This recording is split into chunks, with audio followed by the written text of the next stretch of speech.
AITA for telling my son he deserved his GF breaking up with him? So, my son had a long-distance GF recently for about 2 years. She was great, a really nice girl, and we all loved her, welcomed her with open arms. She was flying here constantly to visit him, like a weekend a month, and he didn't lift a finger to go visit her.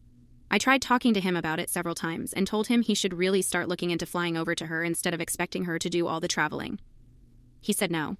And my wife probably had something to do with it, as she constantly told him she was afraid of him flying. I spoke to them both and said, this girl is great for him. She was willing to move over to our country too, but said there was one condition, and that was he'd have to fly over to her country too. Which is fair enough. He said no, he didn't want to fly or travel anywhere. My son was becoming lazier and lazier, eventually telling his GF and us that he was perfectly fine never traveling anywhere, including holidays, etc. Last week he told us she's dumped him. I went on her FB page as we're all still friends. She wrote us an apology letter about how she's upset it didn't work out, but these things happen, so we're on good terms. And looks like she's with a new guy already. Me and my wife have no doubt she was seeing him whilst still in a relationship with my son. I confessed to them both that I actually agree with her decision, and he should have expected it. He did not treat her properly, and I hope he learns lessons for the next one because he needs to make more of an effort.